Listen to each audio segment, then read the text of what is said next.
Hi there, my name is Steve Earhart, and as always, this is the Unagi Observer. Thank you so much for stopping by and watching the video. This week, it's very cold. How are you guys doing with the cold? Is it cold where you're at? It's like about 10 degrees out there right now at the time of that I'm doing this video. So yeah, doing this on the phone just because it's the easiest thing to do a quick science fiction book review. Yeah, so science fiction book review. We're doing Duchamp versus Einstein is co-authored by Christopher Heinz and Eitan Ilfeld. Christopher Heinz is probably best known for his book Leech Killer, I believe it's called. He's won several awards, like first-time author awards. So for that, he kind of knows what he's doing. Eitan Ilfeld graduated with a physics degree from Stanford. He wrote a book about contemporary art. And he's the inventor of diving chess, where you can take as long as you would like to think about your next move when you're playing chess for the duration that you are able to hold your breath. So you would have to hold your breath, and during the time that you hold your breath, you can think about your next move in chess.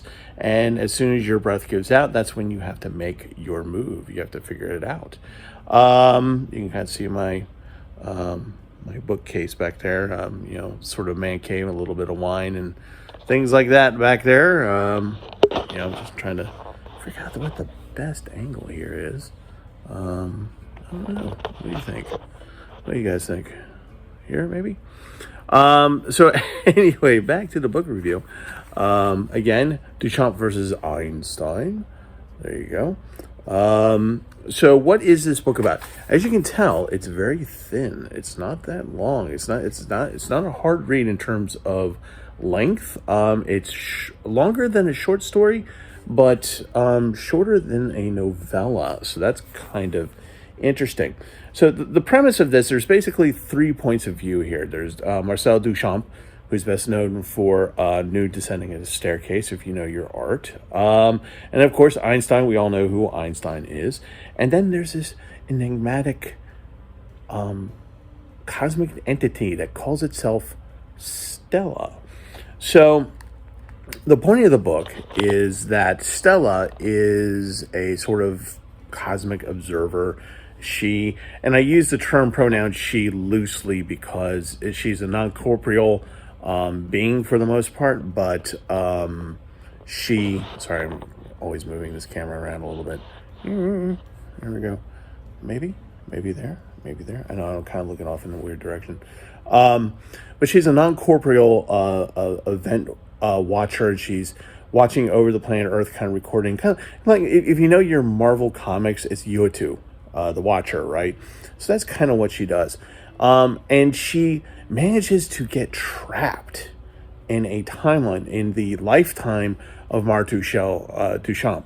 So she is able to travel back and forth in time, but only during the lifespan of Marcel Duchamp, one of the main characters. And because he lives actually longer than Einstein. Einstein is part of his timeline, so to speak. So how does she get out? And it's actually part and parcel of how she actually looks at Earth. And so this is an event of how does she escape? How does she use Einstein and Marcel Duchamp? What's going on? And how is chess involved with all of this? Well, so the premise of this is not a big space opera kind of thing. There's no, no big deep meaning, space baby meaning like in 2001 Space Odyssey or anything like that. But what this does do is it kind of takes a look at what it means to live outside of linear time and place and planes of existence. So as I said, this is a non-corporeal being, Stella, and she is trying to figure out how to basically wrap up her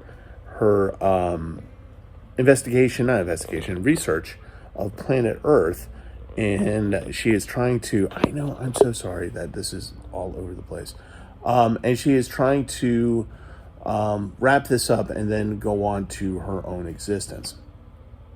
To aid her in that, she reveals herself in various capacities to both Einstein and Marcel Duchamp, and offers them a chess game.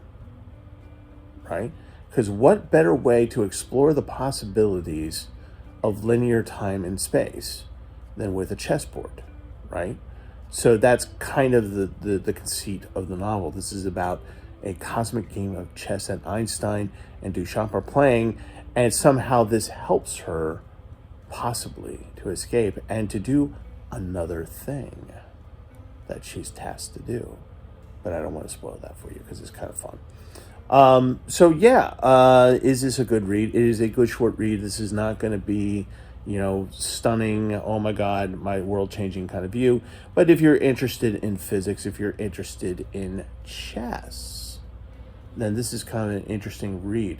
And it's kind of nice that these two authors got together, and you can tell when one author's doing Duchamp and the other one's doing Einstein.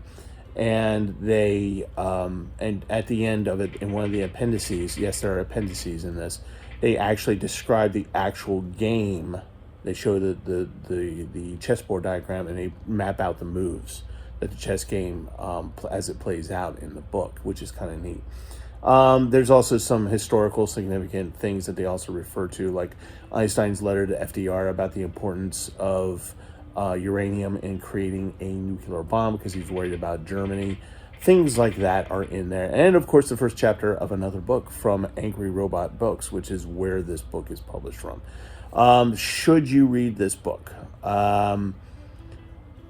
Only if you want to be entertained by thoughts and ideas about the physics of planes, time, and space. If that is your jam, then this is definitely a good book to read.